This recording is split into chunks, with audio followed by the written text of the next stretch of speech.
The first phase of a wind power plant has become operational in Qazvin province, Iran. The exploitation of the first phase of the power plant will produce a total of 20 megawatt energy. The completed plant will produce 100 megawatts, saving 90 million litres of gas oil and other liquid fuels. The wind power plant in Qazvin is one of the largest wind turbines and is one of the first power plants of this kind in Iran. Iranian Energy Minister Hamid Chichyan on the sidelines informed of developing reversible energies in the near future. He stressed that reversible energies are among clean energies that are quite economical.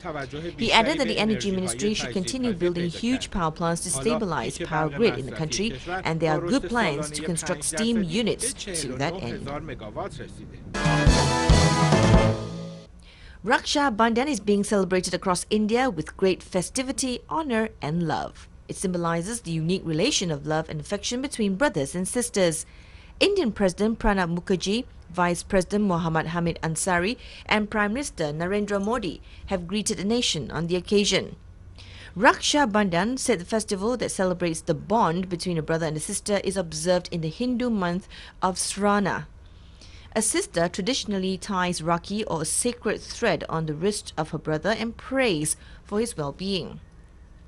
The brother in turn, as a token of his love, gets the sister's gifts and promises to protect her for a lifetime. There are many legends in Hindu culture associated with the celebration. According to one of the legends, goddess Lakshmi tied Rakhi to King Bali to free Vishnu from the request that he lives in Bali's palace. Another popular narrative centered around Rakhi is that of Rani Karnavati of Chittor and Mughal Emperor Humayun. When Rani Karnavati, the widowed queen of the king of Chittor, realized that she could not defend against the invasion by the Sultan of Gujarat, Bahadur Shah, she sent a Rakhi to Emperor Humayun. Touched, Humayun immediately set off with his troops to defend Chittor. In recent times, Raksha Bandhan has attained a different meaning altogether. It has evolved into a broader context and a multicultural event. The sacred thread tied across the wrist symbolizes love, respect, and a vow of mutual protection between a brother and a sister. A recent survey has revealed that less than 10% of Hong Kong consumers know what is meant by sustainable seafood. Very few people take into consideration the sustainability of the seafood they buy. Grouper, salmon, and oysters are among Hong Kong people's favorite seafood. But many consumers are not aware of the sustainability of the different species.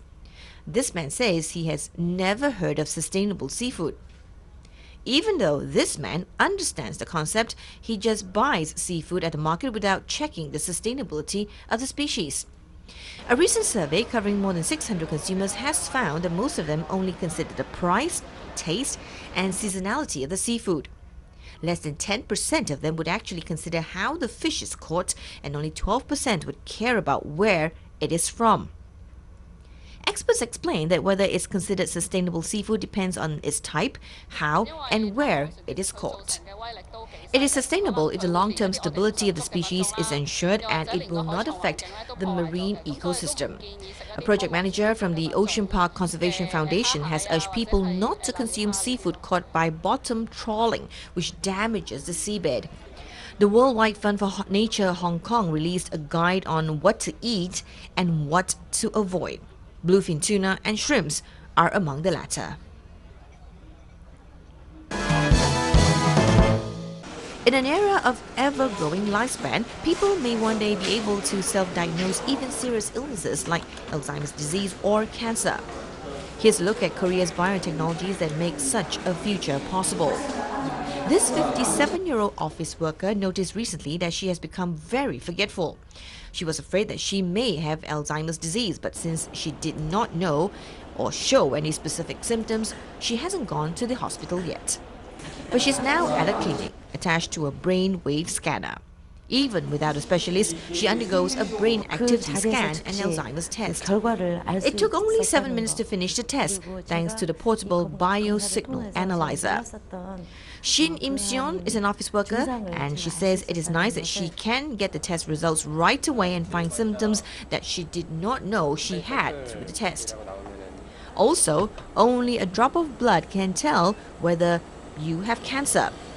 Blood is drawn and items to be tested are entered. 10 minutes later, blood is dropped on an equipment weighing less than a kilogram, and the machine shows that risk of liver cancer has exceeded the standard level. The machine can diagnose some 20 diseases. Its price is only 1/100th of conventional equipment, but its accuracy rate stands at 98%. Moon Dae-gyung, an immune sensor researcher, says this equipment uses gold nanoparticles to quantitatively measure the density of markers that indicate the existence of disease symptoms. People will be able to self-assess their health conditions with the development of these individual biomedical equipment. Stargazers around China had a chance to catch a view of the biggest and brightest supermoon of the year in the wee hours of last Monday morning. The moon, known as the perigee moon or supermoon, looks much larger and brighter than usual during this period, as it was only 356,896 kilometers away from the Earth when it arrived at its perigee at 1:43 a.m. on Monday.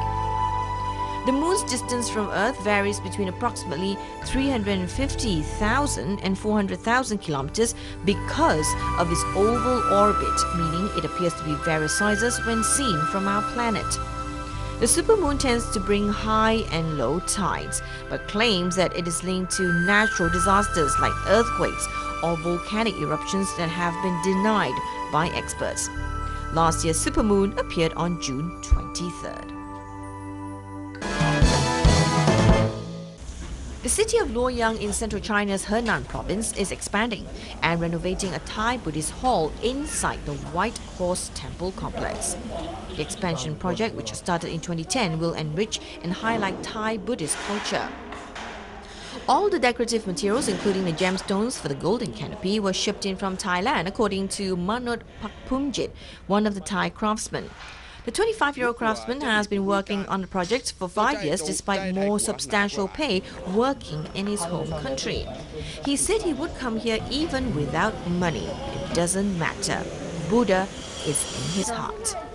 The Thai workers are in charge of the planning, design and decoration of the restoration of the Thai Buddhist hall within the temple complex. The White Horse Temple, the oldest Buddhist temple in China, has an international temple area with different styles of Buddhist halls. A Myanmar hall and an Indian hall have already opened to visitors. Plan is in the works to renovate 10 more halls. As part of China's efforts to better protect cultural heritages, the renovation work of Champaling Monastery in Chamdo, southwest of China's Tibet Autonomous Region, was finished by the end of July. Built in 1437, this monastery cost 93.7 million yuan to renovate. By using the traditional craftsmanship, the original appearance of the monastery is delicately maintained. Meanwhile, the hall in Riwoche Monastery, also in Chamdu, which covers some 3,000 square meters with a height of 48 meters, was also renovated. The hall Chagima, which combines architecture styles of Tibetan, Han and Nepalese, is unique among Tibetan architectures. Pachok, living Buddha of the monastery, says he has never seen such huge renovation work since all the walls in the Red Hall and multicolored hall were renovated. All renovation workers are Tibetans from Lhasa, Chamdo, Sigazi and Shannan, and by using traditional crafts they reserve the originality of Tibetan construction. According to local Cultural Relics Protection Department, the increasing renovation work has also provided more job opportunities and incomes for the local people. What's more, the renovation work serves as a platform for craftsmen to exchange experience and therefore develop the craft. Chinese government has invested some 320 million yuan in renovation work of ancient temples in Chamdu. A zoo in southern China announced on Tuesday the birth of a rare set of triplet panda cubs, saying all the three are in good health. The three cubs are the first triplets surviving in the world. They currently weigh 230 grams, 245 grams and 333 grams respectively, much heavier than when they were first born 2 weeks ago. The 12-year-old mother, Zhu Xiao, gave birth to the triplets on July 29th in Chimelong Safari Park in Guangzhou, capital of South China's Guangdong province. The park holds off the announcement of the birth until it is sure the cubs would survive. Since the artificial breeding program started in China in the 1960s, there have been altogether 400 baby pandas born in 300 deliveries. Zhang Hemin, the director of the China Conservation and Research Center for the Giant Panda, said but only 3 deliveries were triplets. In 1967, when the first triplet was born, none survived. In 1999 and 2003, only 1 survived in each birth. The 3 cubs will go to the research center in southwest China's Sichuan province, where their mother was born. The center has bred 238 giant pandas, and 209 of them survived since its founding in the 1980s. Japanese social game developer Dina is the latest IT firm to enter the genetic testing business. Dina began offering the MyCode service recently, aiming to make a new revenue source. The service was developed through joint research with the University of Tokyo. Users apply through the website of the company's health unit, Dina Life Sciences, to have a test kit delivered to their homes. The users then send samples of their saliva for analysis of up to 282 items.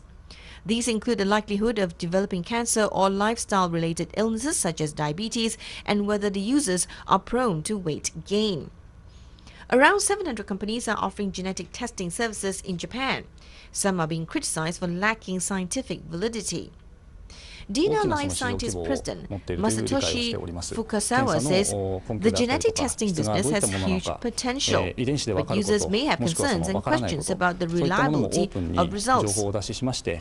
He says his company will give easy-to-understand explanations about the scientific basis and quality of its analysis. Thousands of dancers in traditional summer clothes paraded in one of Japan's largest midsummer dance festivals in Tokushima Prefecture. The Awa Odori Festival kicked off last Tuesday evening with performers dancing to energetic rhythms. Groups wearing summer kimonos or Japanese happy coats performed the traditional Awa dance at 6 venues. Male dancers move wildly and women dance elegantly, accompanied by drums and shamisen music. Preparations for the 4-day event were behind schedule due to a recent typhoon, but staff hurriedly set up signs and hung lanterns in time for the festival.